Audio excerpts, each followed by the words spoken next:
नमस्कार, जनसच न्यूज में आपका स्वागत है। समाजवादी पार्टी के राष्ट्रीय अध्यक्ष अखिलेश यादव वाराणसी के बीरभानपुर में पूर्व राज्य मंत्री सुरेंद्र सिंह पटेल के बेटे की आशीर्वाद गोष्ठी में गुरुवार को पहुंचे, जहां उन्होंने पत्रकार वार्ता में पत्रकारों के सवाल पर सत्तारूढ़ पार्टी बीजेपी को जमकर घेरा।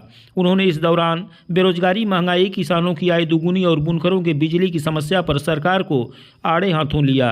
अखिलेश यादव ने कहा कि जो लोग सोचते थे कि वे हट नहीं सकते सत्ता से, घोषी का परिणाम आया। 50,000 वोट से जनता ने हरा दिया। जंग की तैयारी है, पूरी तैयारी है। जो लोग सोचते थे कि हट नहीं सकते सत्ता से, अभी घोषी का परिणाम आया था। 50,000 वोट से जनता ने लगभग हरा दिया। बीजेपी के सामने संकट यह है कि बुनियादी सवालों पर नहीं लड़ सकती वो। बेरोजगारी, महंगाई, किसान की आय दोगुनी। हमें कोई बता दें, यहाँ सब किसान बैठे हैं, क्या किसान की आय दोगुनी हो गई? यहाँ बुनकर हैं, क्या बुनकरों को बिजली की समस्या से समाधान दे दिया सरकार ने? क्या उनके लिए बाजार बना दिया कोई नया?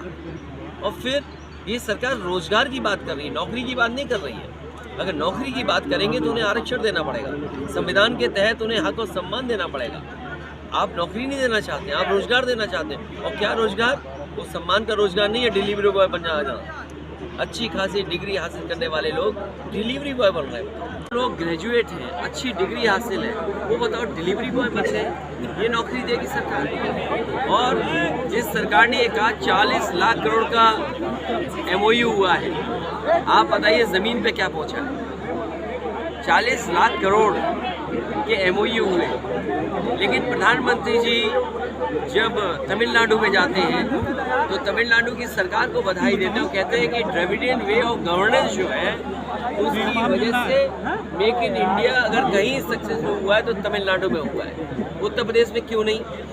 आप दोनों स्पीचेस सुन लीजिए, बजट स्पीच और गवर्नर्स की स्पीच में, दोनों में कहा है कि सुपर कंडक्टर में बहुत बड़ा काम होने जा रहा है।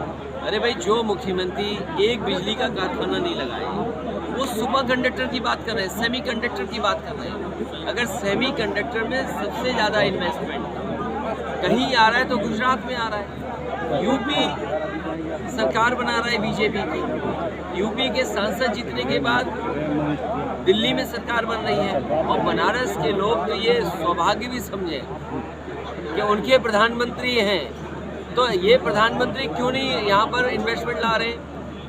अगर सरकार ये कह रही है कि सेमीकंडक्टर, तो सेमीकंडक्टर गुजरात क्यों जा रहा है? उस देश में जाना चाहिए जहाँ से प्रधानमंत्री बनते हैं।